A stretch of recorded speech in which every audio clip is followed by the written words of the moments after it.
Jaz sem zadolžen za sestavljanje in razstavljanje filmov. Pri nas imamo, kot ste verjetno videli, nekje med posnetkom kinoprojektor, kjer rolamo z enega samega koluta. Nekje v nekaterih kinodvoranah se rolajo tudi z dveh projektorjev, kjer je kinooperater zadolžen, da na približno 20 minut preklopi med dvema projektorjema in pač tako zamenja en kolut na drugega. Mi imamo pač to prednost, da v bistvu, ko film pride na spored, ga sestavimo, prvo projekcijo testiramo, če je v redu sestavljen, nato se pa vseh za uro pa pol je to recimo 2,5 km filma. Ja, kar se mojega delovnika tiče, jaz načeloma v tem trenutku, glede na to, da je kino namenjen splošni javnosti, da ima večina ljudi dopoldne šole in službe, delovni čas kinooperaterja je potem večinoma v popoldanskih urah. In sicer pri nas imamo, kako bi rekel, na splošno 3 projekcije na dan, in sicer ob 5, 7 in 9. Pride seveda tudi do sprememb, do večjih projekcij na dan, sploh ob vikendih, kadar je obisk večji in želja po ogledu filmov prav tako. Pridem pa na delovno mesto približno pol ure pred začetkom projekcije, da vklopim vso elektriko, projektor, preverim, če je vse v redu, če je slučajno kaj za spremeniti.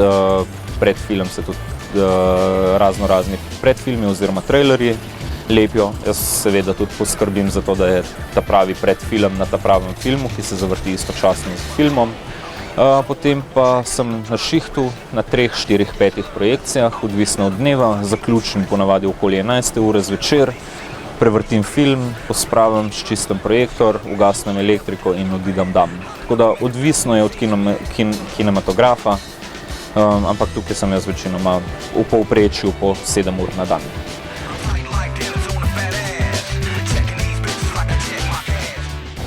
Ja, kot kinooperaterja je tako, fajn imeti nekaj potrpljenja, sploh pri pregledovanju filma. To lahko včasih, če je starejša kopija, bolj občutljiva kopija, vzame kar precej časa.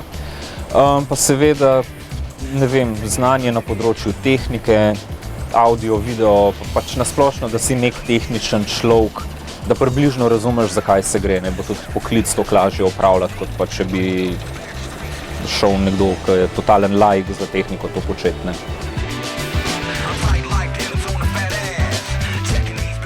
Ja, kar se tiče priučenja v tem poklicu, jaz sem na študentskem servisu zasledil oglas za delo, videl sem, da je audio, video, tehnika, sem rekel, bom sprobal, sem na koncu ugotovil, da je to kino. Približno kakšne 3 tedne do 1 mesec sem se uvajal, toliko, da sem osvojil osnove, da sem že lahko počasi sam začel delati.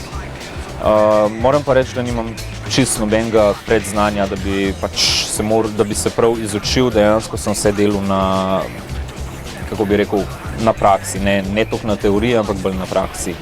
Zdaj, kako se to izučiti? Meni se zdi, da ima Ministrstvo za kulturo na vsake toliko raznorazne razpise za tečaj za kinooperaterja. To je kar obsežen 3-mesečni tečaj, kjer se naučiš vse o projektorjih, pač po skriptah, spoznaš projektorje, delaš v različnih kinodvoranah. Koliko obsežen je manual? Lahko pokažem približek, koliko velik je manual. Jaz bom zdaj tole je osnutek priročnika za kinooperaterje. Tukaj iz te knjige se pač lahko naučiš osnov, kako sploh kinoprojektor izgleda, kako deluje in seveda tudi naloge in dolžnosti kinooperaterja, ne.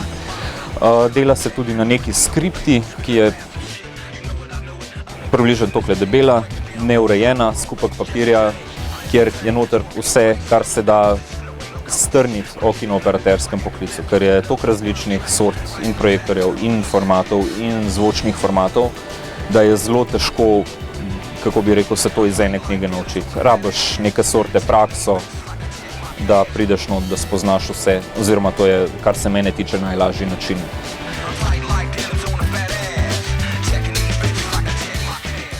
Prihodnost tega poklica, tako bom rekel, 35 mm film je kljub pospešeni digitalizaciji še vedno kako bi rekel, mama filma oziroma mother format. Nimam pojma, kako bi se izrazil, ampak kralj med mediji.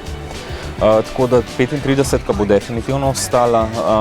Razni starejši filmi je včasih boljš, da se jih vrti s 35, kot da se ta format s 35 prenese v digitalni mediji in tako naprej in tako naprej. Tako da 35 mm filma še kar nekaj časa ga bomo imeli na voljo gledati. No.